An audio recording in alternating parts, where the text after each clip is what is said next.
This is Blood and Firewater, a true crime comedy discussion type podcast. We shoot tequila and we chase it with a case of murder. Just as a disclaimer, this podcast contains mature content not suitable for all ages, so listeners' discretion is advised. I am your host Rashad, and I would like to thank each and every one of you for tuning into the show. We promise not to be insensitive to the victims and respect their families. However, we will poke fun at other persons, places, and things involved with the case. And we will keep our opinions based on the facts of the case. We're not professionals, and we don't pretend to be. Alright, so I was asking you what would you, if you didn't have any kids, what would you do Halloween 2019? Well, I guess, like you were saying, smash some pumpkins. Oh, that's what you're gonna go out and do? Yeah, you want to smash some pumpkins, bro? No, I don't want to go out and smash pumpkins. I don't think there was one time in one of Uncle Bobby's old neighborhoods we did it like I got through some eggs at some houses, but I didn't live in the neighborhood. Well, you don't have to wait till Halloween to do that either, though. It seems more appropriate. So. I mean, yeah, eggs. Like you could just go throw eggs at somebody's house. Yeah, like on Easter. That seems more like, hey, let's go egg some houses. One thing I never understood was like toilet paper and trees. That's a waste of toilet paper. Yeah. Like, especially when you toilet paper is expensive. Well, I mean, you could You don't know how much toilet paper costs until you have to go get it yourself. Because I was like, oh, I need some toilet paper. And then I went to the store and it was like $14. I was like, these downy fucking paper towels are looking really nice right now. Is very bougie with tissue, so we get Cottonelle. And Cottonelle is like $14 for 12 rolls. So I'm saying, when you live in a house full of females, you go through so much toilet paper. That's so sexist fast. As fuck. I mean, is it true? Yeah, it is. All right. There's 2 females in your house. There's 4 in mine. So. What about when I used to live with y'all? Right. No. Then you used to have like scavengers. Wow, I wasn't the only one with fucking scavengers, but that's fine. So does it feel weird to you that we're recording the day before this murder happened? Oh. Yeah, yeah, no, but, how many years ago? 1975. Hold on, 44. 44 years ago. Tomorrow. That's right, because it's not today is today. Yeah, today's today. No, it doesn't feel weird, because a lot of... Like, tell me if it'll feel weird after we get through it. Because it's pretty bad. All right. And it's actually one of the few cases I've heard of that are so mishandled by authorities, like in the Jon Benet case when the cops didn't know what the fuck they were doing. So this is the same thing going on here with the same magnitude. And however, the cops didn't kill this girl, so we're trying to find out who did, because it's still unsolved. It could have been, the badass kids from next door. It could have been somebody coming off the highway. It could have been maybe a family member. We don't know. Because we're talking about the unsolved murder of Martha Moxley. There it is. That one. So, this case takes place in Greenwich, Connecticut. Small town with big money. People that live here, they live better than a lot of the rest of the world, pretty much. They're the richest people in this country. And what would you naturally assume comes with money? Power. All right. Okay. Power. Yeah, I get that. Money, clothes, what's the shoes, and hose. Okay, let's not get material, like, because that's material. So what's the second? Okay, other than power? Yeah. When you got a whole bunch of money, okay, it's safety, all right? We're just going to skip straight to it's safe. You feel more comfortable having a whole bunch of money than having to go. Yeah, no, we said that in another one of our episodes. You said what comes with money. And I knew I heard that shit before. Right. And the last time you asked that question was the same thing you just said right now, so I don't even know why I didn't know it. So naturally, if you have a lot of money, you probably live in like one of those gated communities, right? Right. That means safety. Safety. You know what I mean? Safety first. It means like you got patrolmen going up and down the road, or I guess not patrolmen, but in this neighborhood, yeah, they had patrolmen going just throughout the neighborhood. People felt safe to leave their doors unlocked, keys in their cars. This wasn't just like a nice neighborhood. This neighborhood was in the millions and millions of dollars. Like millions. I looked it up, and the one of the cheapest houses was $38 million.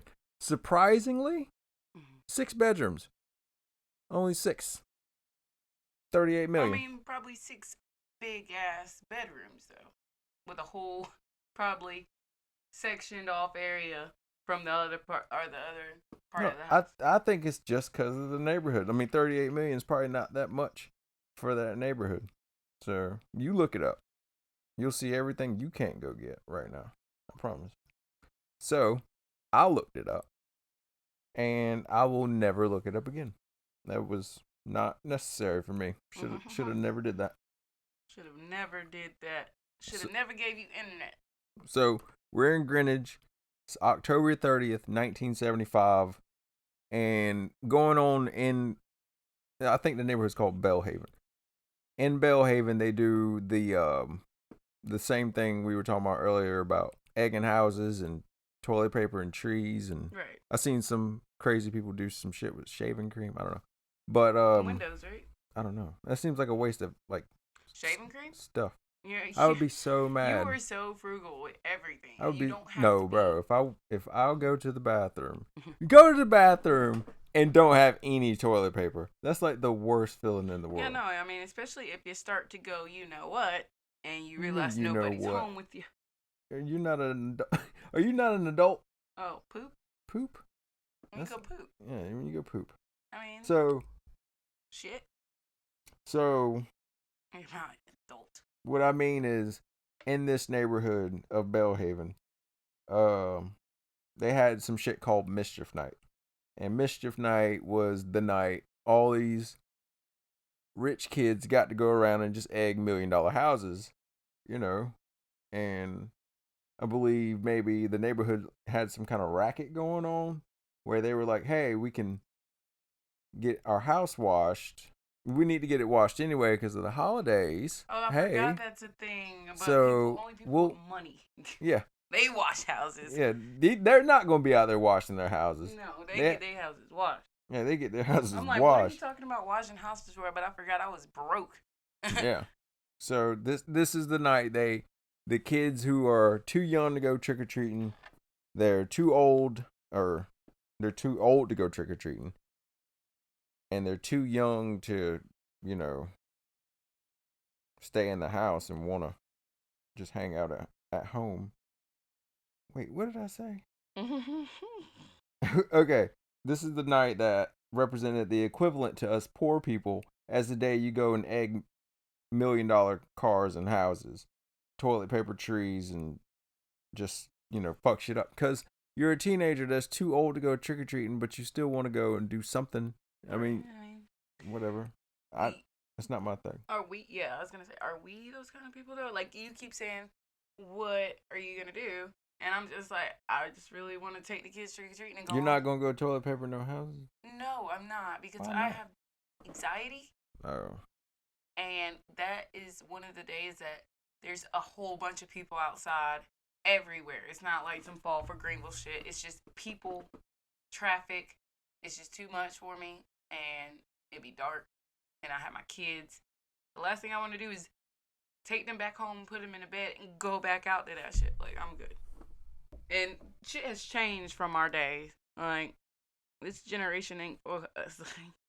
So, the city's populated with the richest people in the country, and inside this neighborhood are the richest people in that city. So stupid rich. There were gates, there were fences, patrol houses, regular street patrol by off-duty cops. Like when they weren't doing their 9 to 5 gig for the city, they were working for this neighborhood. And a night like this, it would seem like it would be the most appropriate to have like more patrol. You know what I mean? Like a lot of cops. Yeah, like I said, hey, it's about to be a whole bunch of people out here. Like get out here. So help.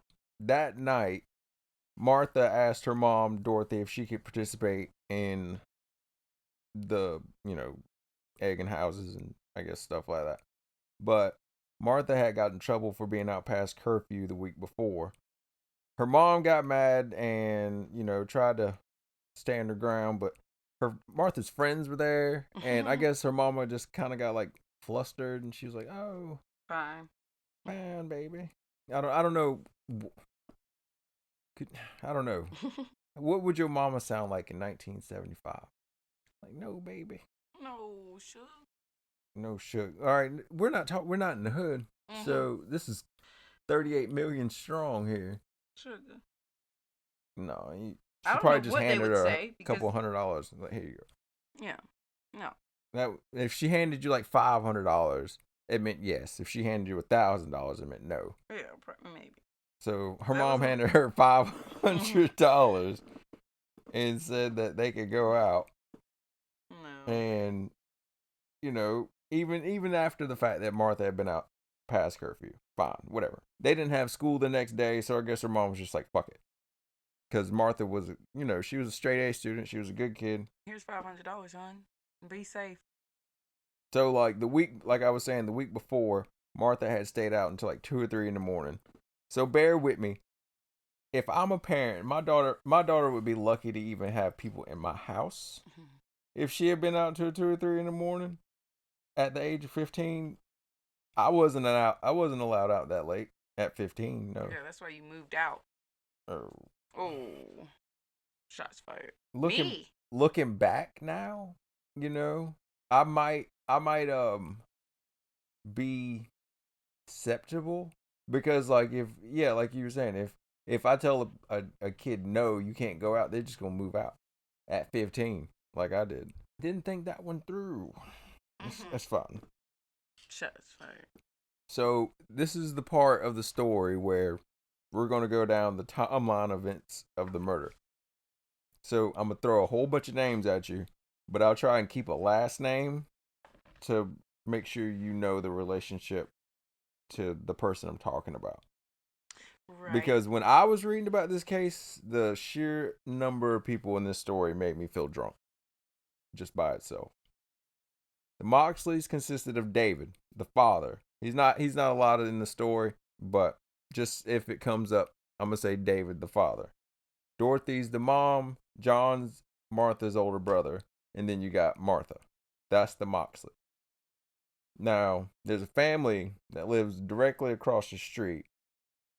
And they were the Skagles. You want to say the word with me? Scales? Yeah, that's the one. Across the street lived Rushton Sr., and he owned a coal fortune. Like he was in the family of a coal fortune. He didn't really have to work, and he drank a lot. Duh. He got money. So, I'm getting drunk, and I'm not working. And he was a absentee father to his 7 kids after his wife died in 1973 of brain cancer. Oh. Their house was located when I say across the street, I don't mean like if you look outside my house and that across the street, because I mean you gotta imagine these houses aren't like right next door to each other, but the closest people to the Moxleys were the Skagles, pretty much, if I can remember the map right. Skagles. Because you can't Google map this place. Like it's a private neighborhood. Yeah, but when I was watching it, it wasn't the documentary anyway. From what they showed, it didn't seem like it was across the street, like concrete street. Like homeboy, homegirl, they kind of went through grass and I don't know. It was like some backyard shit. They didn't even show a street. They didn't show a street. Yeah, it's like they weren't in the middle of a field, obviously, but Right, but it was it in. looked like a backyard or something. Yeah, like your backyards were massive, pretty Right. much, is what I'm saying. I'm about to name the 7 kids now, and brace yourself, because, woo. Or so we got Rustin Jr., Michael, Thomas, John, David, Stephen, and Julie. Okay? Now, the Skagles were a piece of work, and there's a lot of them. They were your modern day Kardashians. You know, I don't really know a lot about them, but I know it's a lot of them. it's a lot of them, and they're not. I mean, I'm not gonna say bad, but like, I don't know anything about them except for like sex tapes and crack cocaine. And... No. You are not gonna come for the Kardashians. Don't do it, bro. Okay. I don't. That's and makeup. Okay. One of them's got Travis Scott baby. All right. Come on now. One of them is also getting people the fuck out of prison. Yeah. So which one is that? Kim Kardashian. I'm not saying all the Kanye Skagles were bad, because we're gonna narrow our stories about 2 of them. True. So maybe there's a couple good Samaritans in there. Some, people getting out of prison. Some of them making makeup and shit like that, toothpaste. Trying to make the world a better place. I'm sorry, did you say toothpaste? They don't make their own toothpaste? No. They don't. Like I was saying, the Rushton Sr. basically let the kids do whatever they want. But, like, sex was, like, crossing the line, Like, he was that kind of dad where... He didn't want no extra kids. Yeah. He's got 7 of them. Right. Man couldn't pull out of a driveway. So there's that. They were related to, the Kennedys. No, not your Kennedy, but the Kennedys. Yeah. Ethel Skagle, the sister of Rushton Skagle, was married to Bobby Kennedy, who I know you know nothing about, but he was a Kennedy.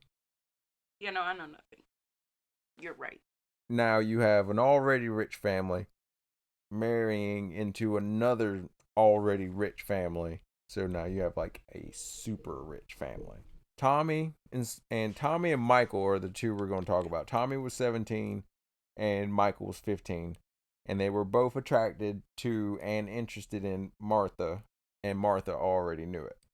She was an attractive, 15-year-old girl. The boys are 15 and 17. So that's close. Close, right? Yeah. 17 is pushing it. No, I wouldn't. Being a girl, you never go backwards, you go forwards. You don't want to fuck around with somebody that was 14 and 13. Well, at 15, I'd imagine that if you knew people were interested in you, you kind of flaunted it a little bit. She had just got her braces off. She was really just kind of, new in town, Feeling herself. She wasn't from Belhaven. She was from California. So she was the new girl. The new girl. The new. Like, that new bit on the block. There it is.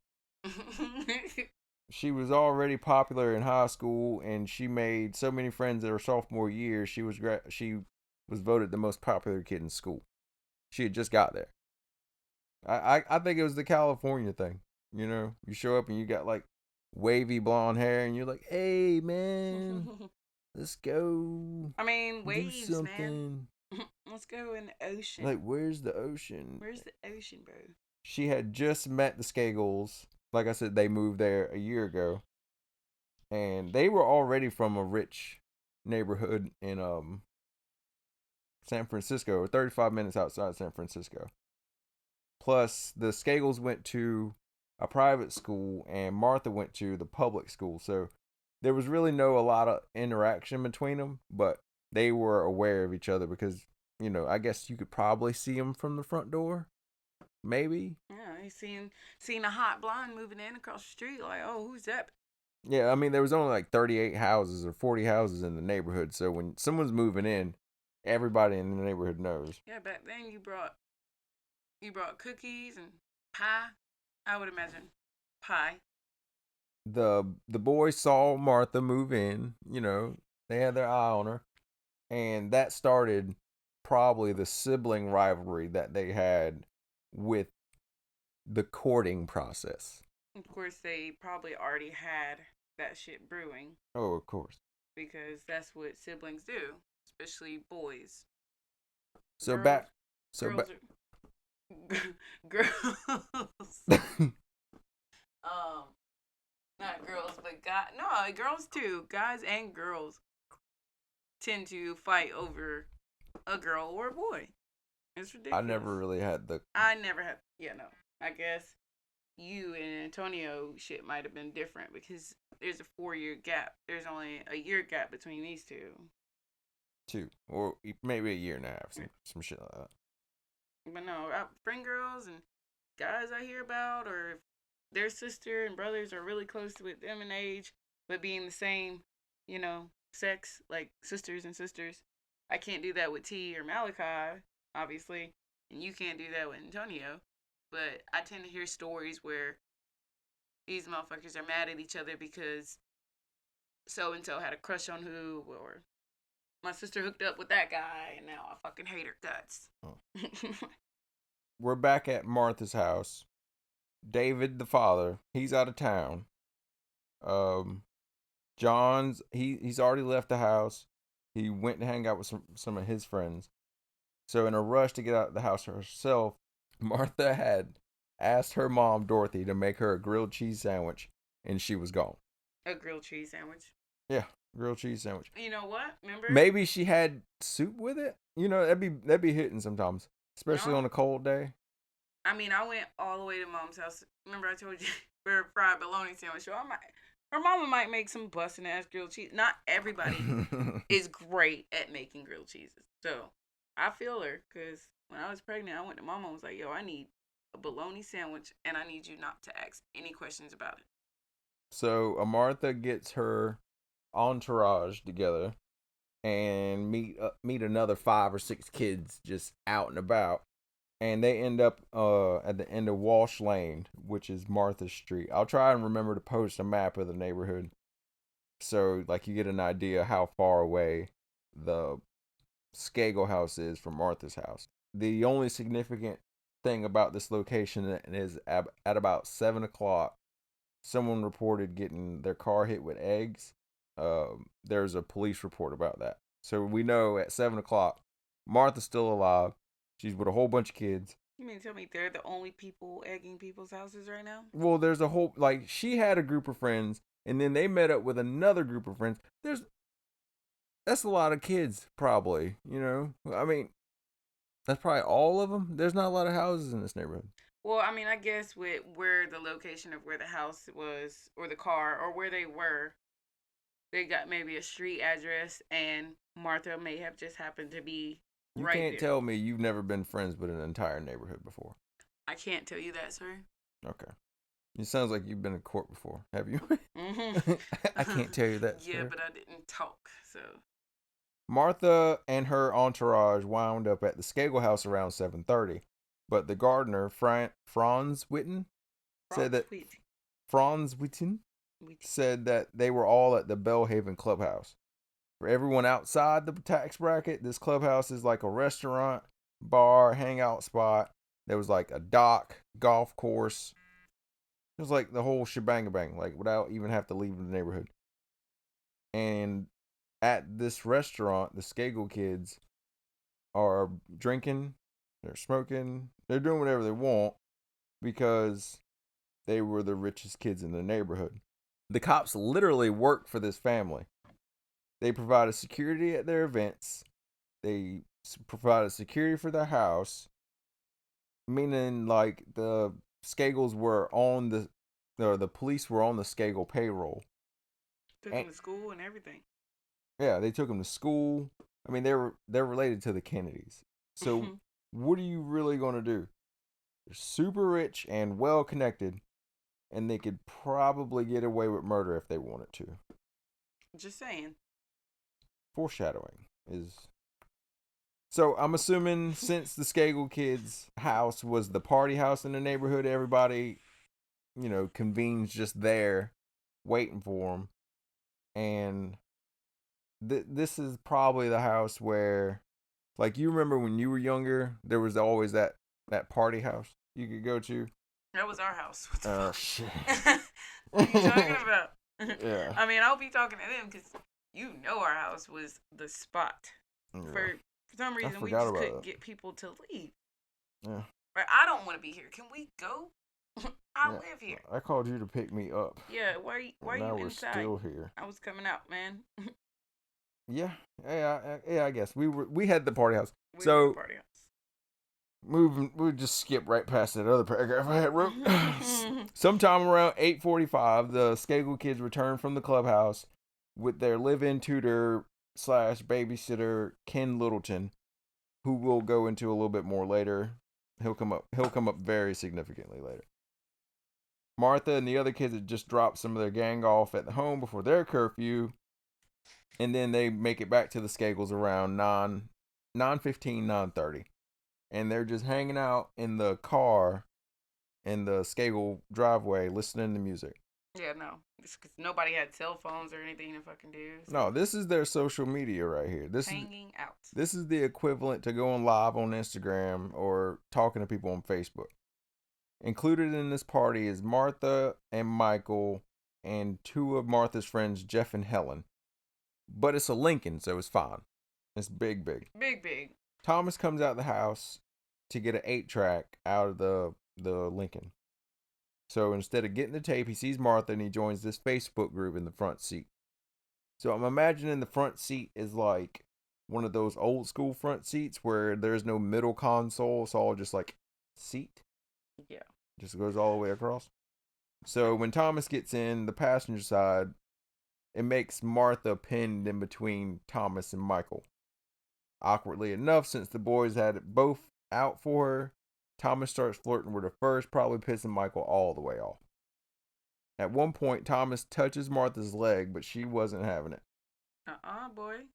But it didn't stop the onslaught of flirting because of the liquid courage Thomas had been drinking all night long. He was drinking at the clubhouse, and then he got home and he kept drinking after that. 9:45 rolls around, and the other Skagle siblings, Julie, her friend Andrea, and then the brother Rush and John come out, and they got their cousins with them too. There's a whole bunch of people. There's probably like a party going on inside the house. Definitely. There's a whole bunch of people. I don't know how many cousins there are, but I'm saying plural cousins. Okay, there was more than one. All right. They take the car and they go to the cousin's house to watch Monty Python's Flying Circus that came on at 10 o'clock that night. Don't know why they probably couldn't have watched it at... Right. I didn't understand that part either. I was just like, I don't understand. It seems like a lot of people to go watch one show that they probably could have watched at that house. Just saying. And why did they specifically have to take this car? These are rich folks. But there was a lot of them, and the Lincoln's big. I'm just I'm finding a little reasons not to believe this whole testified to story, because there's a lot of holes here for me. Michael had asked Martha if she wanted to go, but she said no. She said she was already planning a party for the next day, and she promised her mom she would get back before it was too late. She was already supposed to be fucking grounded. But here she is in the car with two boys. But Martha held her own, though. And she denied the Skagles' advances. There you go. Thomas declined the offer as well, so Michael stayed in the car with his brothers and his cousins, and they all went to the cousin's house 20 minutes away. According to Jeff and Helen, right, who were going home because they were also going home before curfew. But Martha and Thomas, or Tommy, whatever you want to call them, walked back towards the Skagle house. They were allegedly kind of flirting, pushing with each other. And then Jeff and Helen They just felt some type of way about it. So they say that he pushed her to the ground. I don't know. Maybe they're just over exaggerating. It seems like a thing. Like if you were really friends with this person, that you seen somebody push her to the ground, you wouldn't just be like, "Oh, that's Tommy." That's just him. Between the times of 9:45 and 10 o'clock are very significant in this case. Both Michael and Thomas changed their stories significantly, and we know this because the Skagles hired their own investigators to look into the investigation. So Thomas and Michael lied about their whereabouts the night of the crime, further implicating that the boys did the murder. And we'll go into the Sutton report later on in the story. Thomas initially confesses that he and Martha went their separate ways after he got out of the car, and he went inside to work on a report about Abraham Lincoln.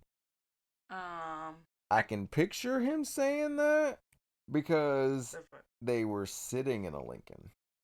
Yeah, but who was in that? Well, the Lincoln after everybody left, or no? The whole story of the Lincoln. The whole story of doing a report on Abraham Lincoln comes from the fact that they were sitting in a Lincoln. So, like, got it. Yeah, if you have to fabricate an entire story about Abraham Lincoln, you're going to say but the fact remains that they were sitting in the Lincoln. Like everybody's story from the night says that they were all sitting in the Lincoln. And he just happened to work on. And he just happened to have a report on Abraham Lincoln. Maybe it's just coincidental. Maybe.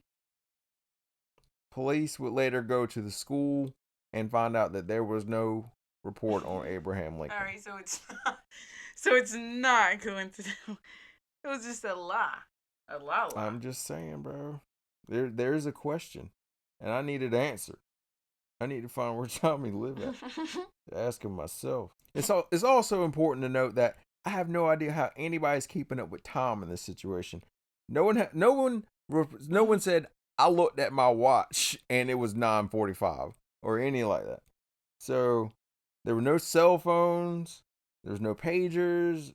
No nothing. Like I guess maybe you could see a grandfather clock through somebody's window. Yeah, I mean, cause those shits. You squint real hard. Yeah. Those I'm sure were everywhere. Maybe they were looking at the positions of the moon in the sky. Know. That is funny. Like, how does anybody know what time it is? With that being said, all the rest of the times in this story will be regarded as approximations because there was nobody writing shit down at the beginning of the investigation anyway. Dogs in this neighborhood go apeshit, and this wasn't a normal thing for this time of night. But the Skagle's dog is the only unusually quiet one for this time of night. The Skagles live in Nanny Sweeney, heard voices coming from the outside of the house and asked the Tudor dude, Ken Littleton, to go and check it out. He goes out and he hears what everybody else is hearing, the dogs and shit. But he doesn't say anything. And he just kind of brushes it off like this is his first day on the job. So day one, I wouldn't personally go and investigate anything under the circumstances that I'm the new guy in town. This is my first night on the job as the babysitter of these rich ass, badass kids. And you want me to go and check on something on Mischief Night. I'm supposed to go and fight crime on day one. Yeah, no. This isn't the kind of neighborhood like we grew up in where, some shady shit might be going down outside. So... No, it's something shady was always going on. So it was never in question. Like, so I wouldn't naturally assume some shady shit's going down in $1 million neighborhood. No. So... No. No. It's not going... No. Hell no. I'm not doing it, Nanny Sweeney. Okay? Not doing it. Not doing that. First day. You don't know how much money I'm getting paid? Yeah, not much. I got kids drinking and smoking already. I'm having a bad day. This is a bad day. Yeah, no, he got fired. He got fired. But he got fired. Trust me. In the same 30 minutes of Nanny Sweeney going and talking to Ken Littleton. Julie, the sister, can't remember if she's the oldest or youngest, whatever. The sister also sees someone outside the kitchen from inside the house. And also, Dorothy Moxley hears a commotion outside that woke her up. And she goes on to say, quote, not kids or adults, but teenagers, unquote. So she recognized the voices were, not kids' voices, but not adults' voices either. Thomas goes into the TV room after leaving Martha and joins Ken Littleton, the tutor guy, to watching the show or this movie called The French Connection. And he leaves the room at around 10:30. 11 o'clock rolls around and the kids that went to the cousin's house roll back in. According to the tutor dude, Michael, John, and Rushton Jr. are accounted for. This is at 11. Across the street at the Moxleys, John, the older brother, comes home and Mom's is already distraught as fuck. At 11:20. What was the curfew? I'm sorry. You're lucky to be outside for any reason, but to go to school when you just stayed out the night before. Right. No, and then they went out at like 6. Yeah, and like it's 6. This is damn near 11:20 6 now. hours later. Yeah, Mom's distraught. The fuck? John makes a joke about it, saying that at least I'm home before Martha. Yeah, at least I'm home before Martha. He goes back out and he drives around to look for her. Now it's Halloween morning, 12:30 a.m. Still no Martha. Around 1:30, Dorothy decides that she's going to start making phone calls around their neighborhood. But the most important people she calls is the Skagles. On a side note, why wouldn't this super concerned mother go out and look for herself? Was it not ladylike to express concern in 1975 outside the kitchen? Could you not cry in between pregnancies? Right. Regardless, she begins to blow up people's phones at 1:30 in the morning. It's early in the morning. She starts waking people up. Martha's gone. Nobody knows anything. She eventually talks directly to Thomas. I'm not sure what Tom, but she calls the Skagles and she talks directly to Thomas and not directly to Thomas, I'm sorry. Julie talked to Thomas for her, and Thomas said that he didn't know where Martha was. That's a lot of names. Yeah. Julie, the sister. Thomas, the fucking piece of shit. So the rest of the early morning, you got neighbors coming over. John, the brother, is back out searching outside of Bellhaven. The first time he was only searching inside Bellhaven. But now he's pissed and he's concerned at the same time, and the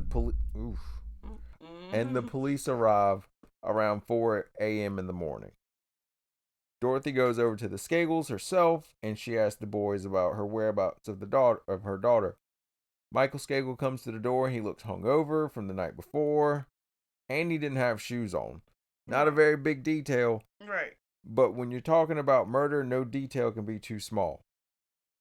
Michael says that he has no idea where she is, so they look in a camper that's located on the Skagles' property. Maybe she got drunk, passed out in there. She wasn't in there. Nope. A missing persons report is filed by Dorothy, and her and the police continue to search Bellhaven for that morning. By 12:15 p.m., Halloween day? Day before Halloween. No, this is Halloween day. Okay. The search continued throughout the neighborhood. The whole neighborhood's in it now. Imagine like a whole bunch of people already outside. 12:15. All right, you got that in your head? Whole bunch of people outside just looking for somebody. I don't know why I'm waving my hands like that. Yeah, I'm like what are you doing? Whole bunch of people outside. Martha's friend Sheila McGuire discovers Martha's body underneath a low-hanging pine tree 100 feet from her own house. She calls out to Martha, but she's unresponsive. Sheila runs hysterically to the Moxley restaurant. Oh my God. Moxley's restaurant. Moxley's restaurant? Okay. Sheila runs hysterically to the Moxley residence and tells Dorothy she has found Martha. Let's take a second to put in perspective how far 100 feet is exactly in reference to some everyday things that you might see or do in life. 100 feet is 40 steps, okay? So... From probably here to your... no, and keep in mind, you're looking for somebody that was 100 feet from their house. So... That's sad as fuck. 40 steps. 40 steps away. About the same distance from first base to second base. You know, have you seen that before in life? Yes. It's not that far. No, it isn't. Like, you can clearly see first base. Yeah, where you're about to run to. That is shit. 100 feet is a little bit longer than a bowling lane. Yeah, I thought about that one. Like, damn. It's about two tractor trailers long. I'm not saying the whole 18-wheeler. I'm just saying the part driving the tractor part. Right. It's 2 of those. Wait, so not even a freight. No. So just the truck. It's just 2 of those away from the house. 3 telephone poles. You know, not without all the wires and all that shit, just the telephone poles. 3 of them. 13 Christmas trees. I thought that was very festive. Yes. Not very funny, but festive at the same time. Even though it's Halloween. No, they got Christmas shit. pumpkins. 13 pumpkins. No, they got Christmas shit out already. Please believe. Yeah. That's... and 20 Danny DeVitos. I'm so done with you. Putting that out there. Not far, but it's not just a field that Martha's found in. And it was a very intricate and elaborate high brick wall having fountains in the backyard. You couldn't see just straight into her backyard, but the distance remains the same. You know what I mean? Like, right. There was walls and shit, but she was only 100 feet away from her house. She was laying on her side in sort of a fetal position with massive wounds. I hate this part so much. With massive wounds to her head, with blue jeans and her underwear rolled down past her knees. I have such a hard time reading this part. Okay. There was so much blood, police didn't know she had blonde hair. All of her wounds were on the left side of her face, to her head and face, excluding one to the back of her head where a big piece of her scalp was detached. And she had scrape marks and pebbles embedded in her face, indicating that she had been dragged from one place to another. Ah, damn. Friends of Dorothy tell her to stay in the house. No mother should have to see their child in this condition. And they go out, and surely enough, they identify that it is Martha through all that. I wonder if Mom went anyway. Bro, ain't no. We told you not. Dorothy, sweetheart. No. Go back in the house, Dorothy. Go in there now. Oh God. So the police are called, and they arrive shortly after. I guess they were like in a different part of the neighborhood or something, and they spot Sheila hysterically just screaming out front of Martha's house. So this is the part of the story where the police begin to fuck up so bad that where I'm going with this is they just lack the experience. They never had something of this likeness to happen, at least in the last 40 or 50 years, I think. And even then, you still could be anything back then, such as a murderer. Like, if you had money, you could do anything. Not even if you had money. We're going to call this segment of the show the fuckery, and we'll see how long we can keep that going. 2 officers respond to the call, Jones and Hickman. Jones tells Hickman to stay with the body while he goes to call his lieutenant about the discovery of the body to avoid the news going over the police radios. Remember, a lot of people are already in the neighborhood. There's not a lot of just news in this kind of town. So, this is news. So, Jones does the right thing by wanting to make the phone call instead of broadcasting it over police radio. While he runs to the Moxley's house to use the telephone, Hickman freaks the fuck out, runs back to his car, makes the call over the radio anyway. Jones gets back, and there's a fucking dog licking up the blood, and Hickman is petting the dog. Fuckery number 1. The crime scene or scenes have not been isolated from the crowds coming in, because remember, people are everywhere at this point. Except the cops. The entire neighborhood is looking at this point, and if they don't know where it is, all they have to do is follow the sirens. They are in the lawn, they're in the driveway, and this is where the attack initially started. By 2:00, 12 people had touched Martha's body. Some investigators, some detectives, some regular just beat cops, and the rest just people, maybe. You know? I'm just hanging out like, hey man, touch this. Fuckery number 2. 2 hours into the investigation, and police failed to secure the crime scene and secure the body. People were like 20 feet away. You want to reference the 20 feet? No. Yeah. But I do want to know where the caution tape was. Like, did they not have tape back then? What for? They didn't need tape. Yeah, I mean, to block off. What do you mean? Obviously, they needed tape because 12 people just touched her body, and they were able to keep up with that. And it's the 70s, right? So everybody is smoking cigarettes in the 70s. The kids were even smoking cigarettes in the 70s. Let me hit that. I'm imagining an atmosphere of wealth and cigarette smoke just wafting through the area while a body has just been discovered. And also, if she had been dragged from one place to another, because they saw the rocks in her face, you have more than one crime scene. You got more than one crime scene, and people would have just ashed their cigarettes wherever at this point. And like you said, they didn't have anything to corner the crime scene off with, because there hasn't been a murder there in 40 years. So detectives finally arrive, identify the body, and start looking for clues. They locate the head of a golf club and 8 inches of the shaft in front of the circular driveway to the left-hand side of the Moxley house. Blood was on it and around pieces of the golf club. Luckily, the dog didn't get to that. But how was it not disturbed?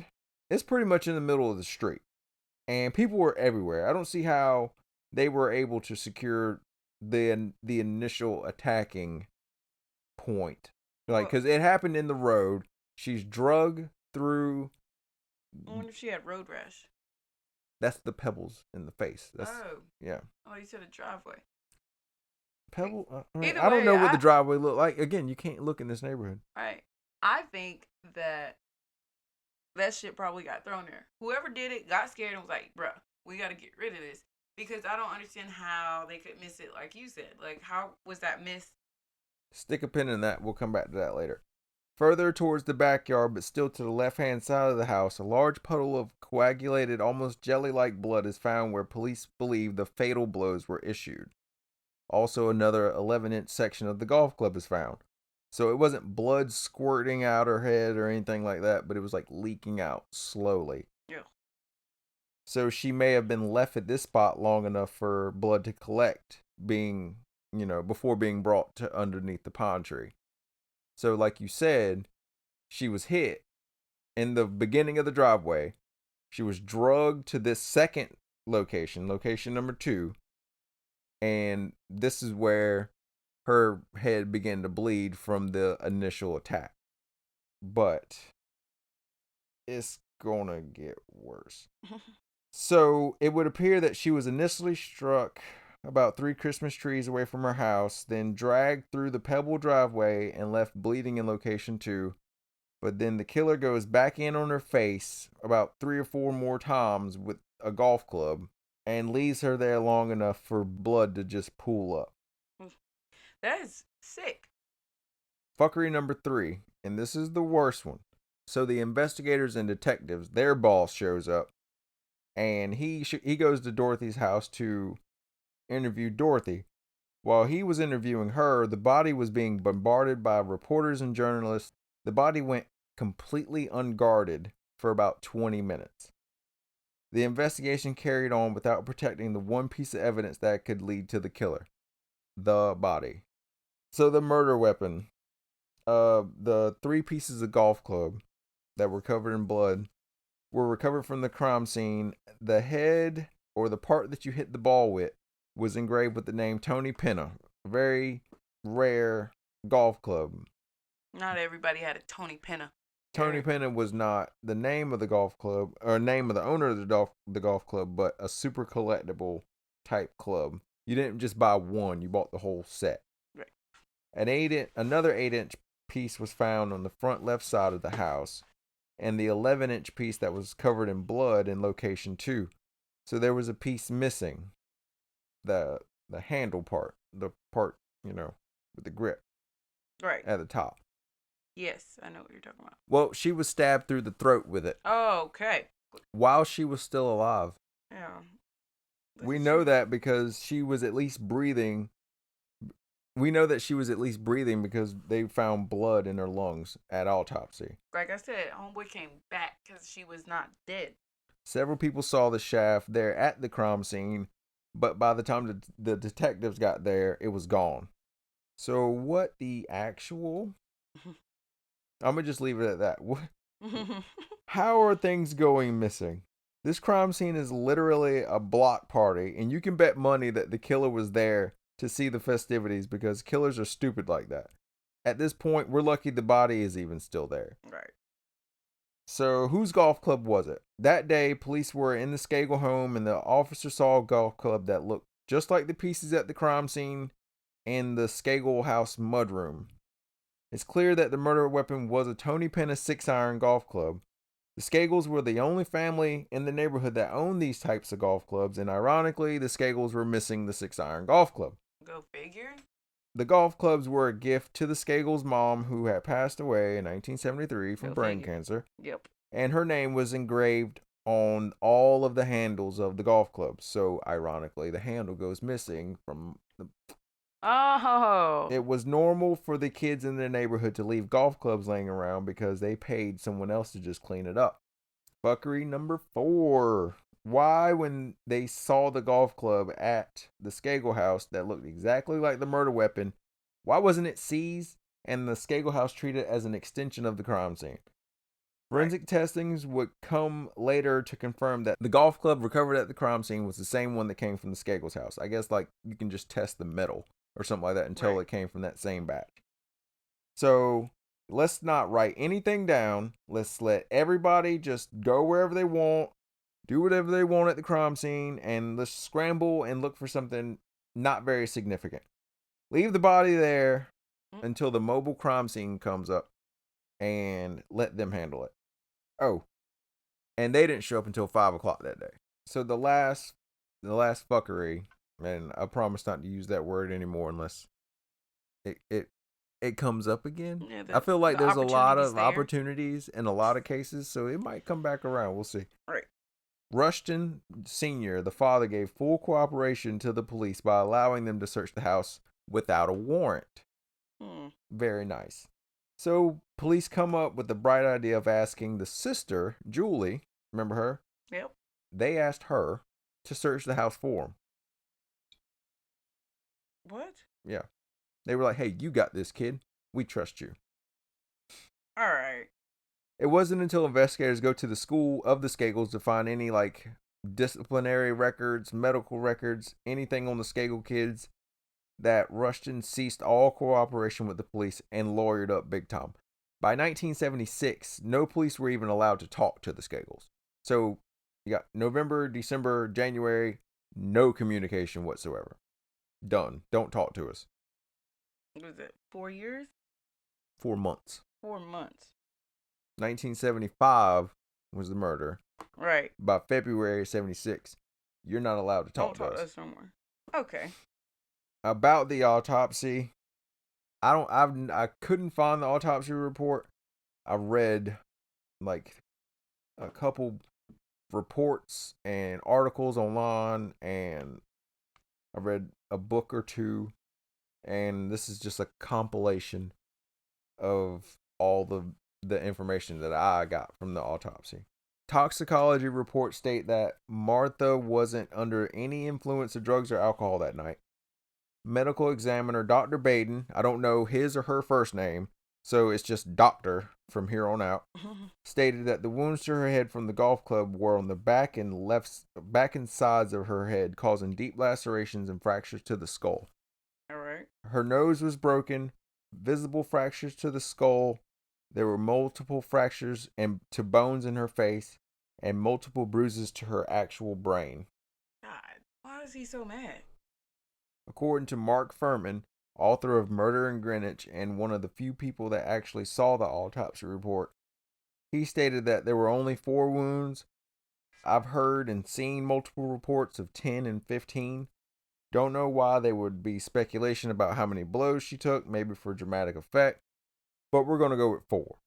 According to the doctor, she had been initially hit and then dragged to location 2, where blood began to ooze from her head, then issued 3 more blows to the side of her face before being dragged to location 3, underneath the palm tree, where the fatal stab to the throat from the handle was driven through her neck while she was still alive. Also reported was blood in her lungs, further corroborating that her heart was still beating when the handle was driven through her windpipe. An indistinguishable food in her stomach. Remember that grilled cheese sandwich? They put her time of death in between 9:30, 10 o'clock, and like 5 o'clock in the morning. The medical examiners said that if she had arrived sooner, they would have been able to lock the time of death window within 3 hours based off the contents of her stomach. But because of all this fuckery, investigators had to just guess. Right. So by 1976, the case had gone completely cold and put on the back burner, but police did have some suspects in the murder. So we're going to go down the list of suspects. We're not going to go down all of them because there were hundreds. Yeah, I was gonna say wait. But we're gonna hit the main ones. So Ed Hammond, was a next door neighbor of Martha Moxley. He was 26 years old and lived if he looked out his window, he could see the tree line where Martha's body was found. That's how close he lived. He was a recluse, but he was a catch by the neighborhood standards. He was an Army veteran. He graduated from Yale, and at the time he was attending Columbia Business School. He was put through some intense interrogations and made to take several polygraph tests, and all because he was just a convenient suspect among many, and he had direct line of sight from his bedroom to the crime scene. That's it. That was the only reason why they grilled his ass. But was he home that night? Yeah, he was home that night. But he said he barely knew Martha outside of meeting her at a party. The next suspect is the brother, conveniently. It's just convenient as shit. I feel like you would fuck me up. No comment much? I don't know. Plead the fifth over there? So, Jon Moxley is the second, major suspect to me. Early into the investigation, Jon was a suspect because of his weird behavior. But as we all know, one person can't tell anybody how to act in the event of a tragedy. However, one of the maids of the Moxley house found blood in the Moxley basement and reported it. Jon says he doesn't know where it came from, although the maid saw him and one of his friends down in the basement the day before and heard loud thuds. Martha was having a Halloween party in the basement, and it had been decorated. So it could have came from that, in my opinion. He testified that he was out with friends from 6 p.m. till around 11 p.m. the day before Halloween, and people that he was with who were all interviewed and confirmed his alibi. The Tudor guy. Okay. So the Tudor theory goes as Ken Littleton was watching the Skagles. He was a live-in babysitter. He was also a teacher at the Brunswick school where the Skagles attended. So he was already familiar with the children. I guess. Badass kids. Rushton had hired him as a tutor and overall babysitter for the children. But before we dig into why he could have possibly done it, there's just so many things that point to why he couldn't have done it. To me, I don't know. Maybe if you hear him and you're like, you kind of make sense. Or if you have an opposite opinion, please let me know what it is right now. The manner in which Martha was killed is indicative of someone who has issues with rage and in a very personal way towards the victim. And Ken didn't know Martha at all. He especially wouldn't have known about the low-hanging tree in Martha's backyard. Remember the hedges and the fountains and the, all that nice stuff in people's backyards? Yeah. All that nice. He wouldn't have known that there was a tree 2 tractor trailers back that way. It was his first day on the job, so I doubt he just was knew. Familiar like that with the neighborhood. Yeah. He also had witnesses inside of the Skagle home during the time of the reported death, including Julie, the sister, who saw him in the kitchen prior to the French show, that French Connection movie coming on at 10 o'clock, 10:30, somewhere in there. And he was making a sandwich, and then Thomas came in and joined him while the movie was on. He didn't come from any kind of money, so if he committed a murder on the first night of his new job, he wouldn't have been able to afford to get away with it. Obviously, the neighborhood takes care of its own, and Littleton was not from Belhaven. And the last thing is that there were drag marks in the grass in a zigzagging pattern, implying that the body was heavy for the killer and they had to walk it from side to side to move her. Ken was a 200-pound rugby coach. He would have had no problem dragging a 120-pound body. He could have staged it, sure, but why? What motivates Littleton to set up a rage kill of a little girl he didn't know in a rich neighborhood on the first day of his job? Sounds like a lot, I know, but it just doesn't make any sense. No. He appeared to investigators as nervous, agitated, and unstable. Investigators who interviewed him also described him as, quote, haunted man. It didn't say the haunted man, it said haunted man. Why is he a haunted man? I don't know. And he knew more than what they were willing to tell him, and probably so. However, he denied any involvement in Martha's murder, and police didn't have any evidence tying him to the crime. Regardless, he remained a person of interest. Littleton's life would soon take a hard left, spiraling into a string of substance abuse, depression, and reoccurring arrests. So, before you ask, he got fired from being the babysitter. Yep. So, Sure enough. Thomas Skagle. So remember, we're drilling in on 2 of the Skagles. They possibly could have all done it, Oh yeah, the Julie, Thomas, and Rushington. They could all done it. But we'll go into theories, later on. We're already an hour and a half in. Thomas Skagle had been a prime suspect throughout the case. He was the last one to lay eyes on Martha the night of the murder. All right, so Thomas had been a prime suspect throughout the case, Thomas Skagle. He was the last one to lay eyes on Martha the night of the murder, and he was also not the academic type.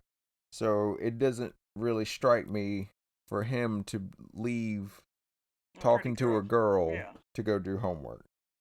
And he had been drinking all night that night. 9 beers and 2 scotches drinking. He was, like everyone else, issued a polygraph test in which he eventually passed. His first was inconclusive. But as we all know now, polygraph tests don't mean shit anyway. Nope, just DNA. Thomas was a disturbed child.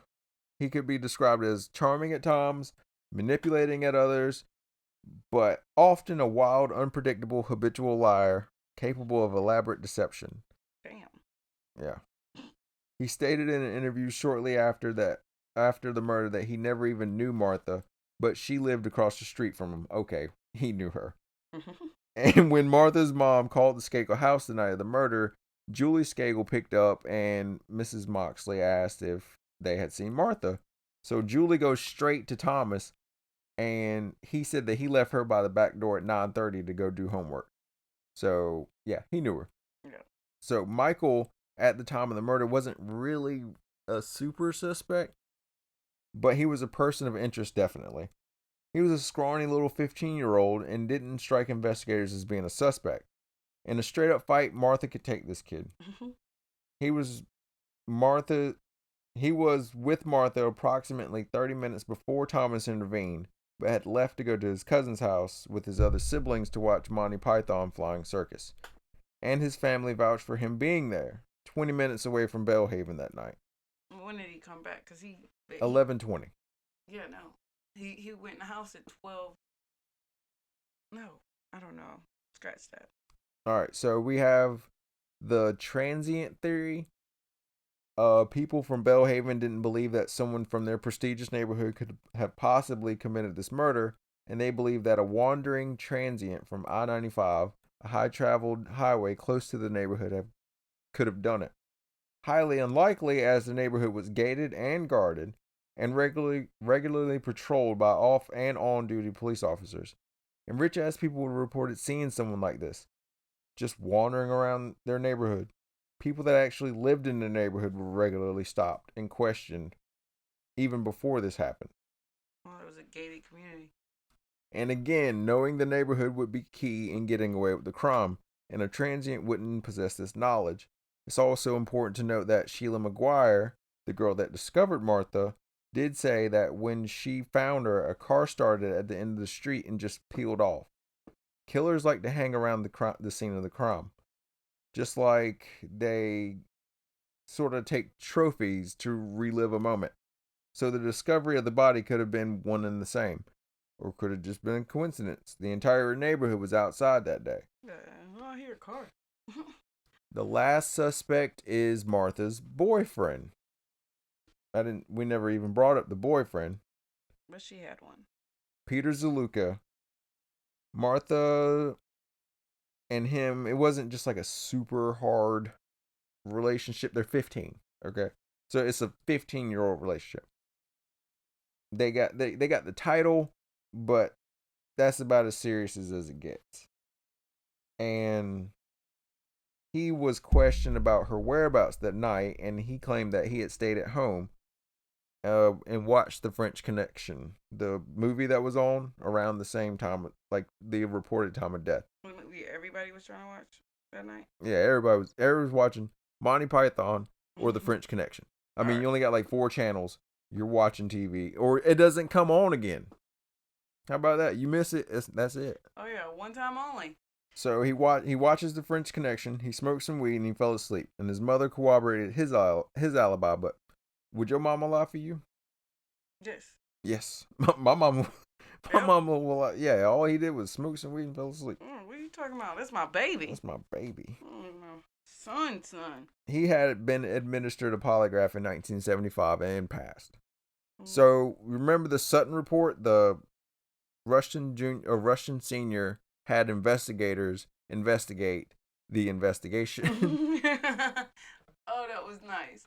Yeah. So this is that segment.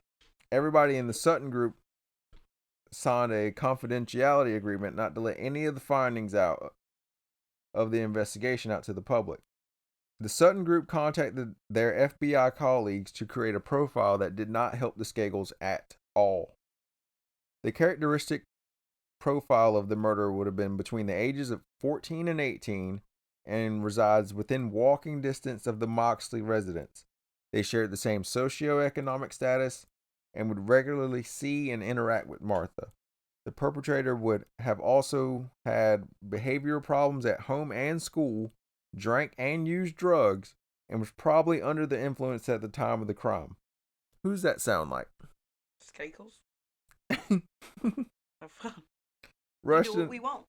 Rushton immediately had this report stopped and was sealed up until one day an intern found it and read it. Little did Rushton know that the intern had not signed a confidentiality agreement. Fucking flabbergasted by the information, the intern had to do something, so he or she stole it and contacted Dominic Dunn, a writer and journalist at the time who covered several homicide cases. And he slowly starts feeding this information to Mark Furman, a detective turned author. Long story short about him, he dropped the N-bomb at the during the OJ trial. Like, they asked him, like, hey, have you ever used this word? He's like, no. And then they played a tape where he's like,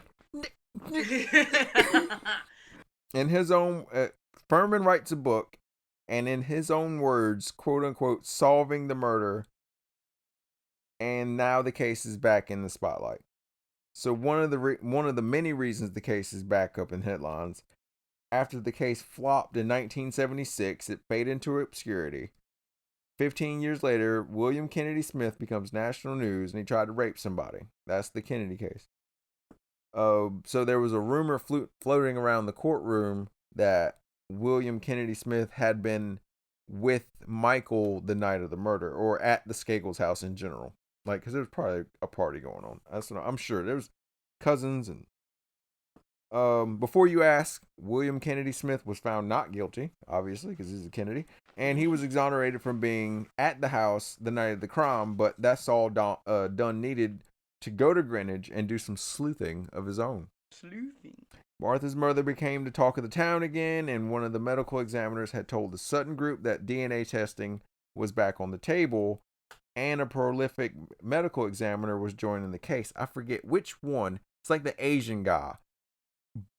Trust me, if there's forensics, you want an Asian guy on it, and this Asian guy was the guy. I can't remember his name though. So the brothers start changing their stories as to why their DNA may turn up at the crime scene. Thomas changes his story and says that while him and Martha were playing grab ass from 9:30 to 9:50 approximately, they mutually masturbated each other until completion. What? Rubbing Tizug. That's what they told them? Well, that's what Thomas changed his story to. Oh yeah, no, just in case my jizz shows up. Me and my brother had a... No, not him and his brother. Oh, him and Martha. Yeah. In all consideration, I believe the hand job story over the I went to go do homework story all day. Yeah. So Michael changes his story too. When he got back home from his cousin's house at 11:20, instead of going straight to bed, he leaves the house and goes to the Moxley house to try to hook up with Martha for some reason. At this time, John Moxley, the brother, was out looking for his sister, and Dorothy had fell asleep after painting and watching the news. He climbed a tree and jerked off in it. I still can't believe that shit. The tree was near the same tree Martha had been dragged and beaten to death under. So, regardless, Michael's story alters too. I read that Michael confessed to a ghostwriter for a tell-all autobiography he was writing. He went to the house of a woman, possibly nanny, one of their nannies. They had several nannies. And this nanny casually walked around her house naked with the windows open. No. So he went there first. She wasn't there, so he goes back to the Moxley residence and he starts to throw rocks at what he thought was Martha's window, but it turned out to be John's window. Martha had the whole third floor of the house to herself. After he gets no answer, because John's out looking for his sister, he beats off in the tree and then leaves. Why are there so many people jerking off in this? This is the first one where it's just like, oh yeah, I jerked off. Well, it's safe sex or no sex, brother. No glove, no love. Regardless, both the brothers lied. Regardless of when they're lying, they were lying then or they're lying now. They both put their jizz at the crime scene in some sort of fashion, and Michael literally puts himself at the scene of the crime during the time of the murder. He allegedly confessed that he was while he was in this rich ass reform school called Elon School, basically probably like a rehab detox type cult behavior modification boarding school. Wow. In Maine. He got sent there after an incident involving a drunk driving thing with a police officer in his Jeep in March of 1978.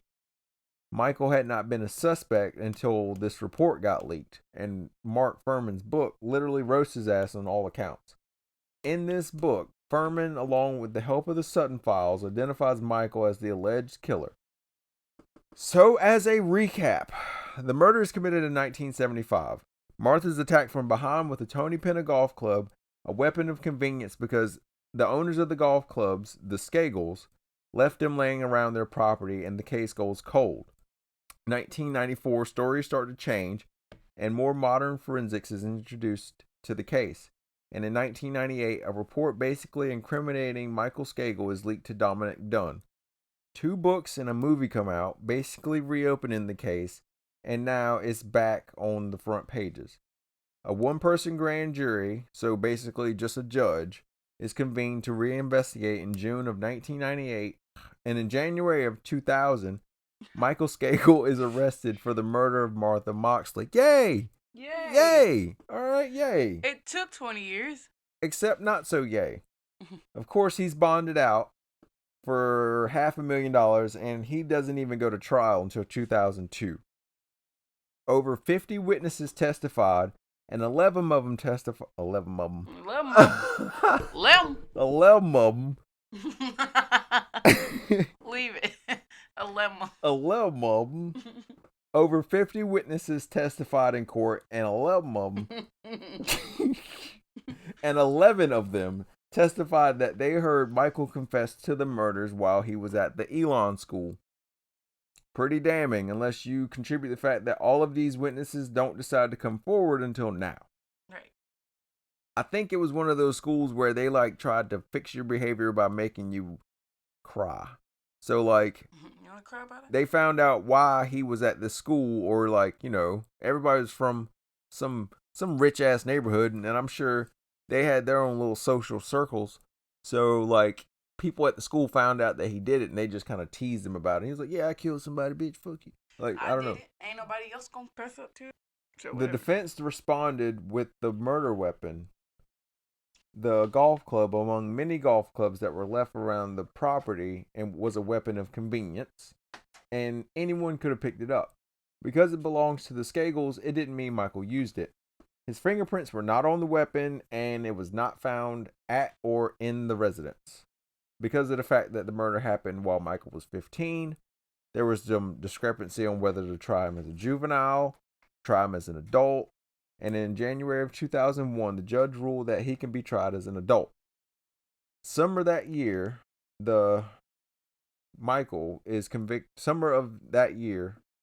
2002, Michael was convicted of murder based on his erratic behavior and incriminating actions and confessions, and he was sentenced to 20 years to life. Yay, right? Yay! Yay! Except not so yay. That's not the end of this story. Like any rich fucker, he's got a high dollar ass lawyer, and they're all over the appeal process, from claims to prejudice to statements made by other witnesses. One in particular, this guy named Tony Bryant. Okay, so Tony Bryant says that him and one of his friends, or 2 of his friends, were in the neighborhood that night, and one of them said they wanted to go caveman on a girl. Or caveman on someone. What the hell does caveman mean? It means basically beat somebody to death. Like with a club. Yeah, so to me, this sounds exactly like something the Ramseys did when they needed somebody, like a scapegoat. Like, hey, we need somebody to take this fall because we actually know who did this and we need to get away with it. Like now. I, like the judge in this case, will reject this garbage on the grounds of this guy's a fucking idiot.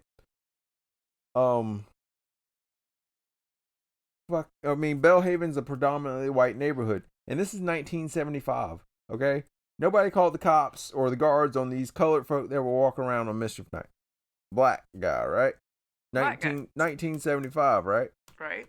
Okay. I find it harder to believe than any of the other facts in this case that they're going to have 3 black dudes walk around Belhaven in 1975.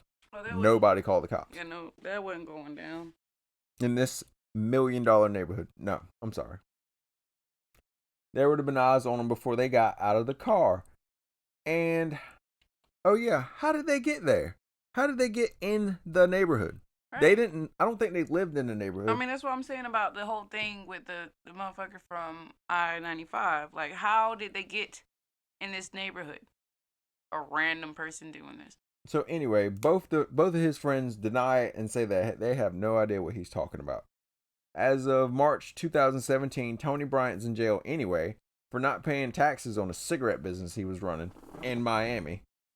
And he has to pay $9.4 million in restitution.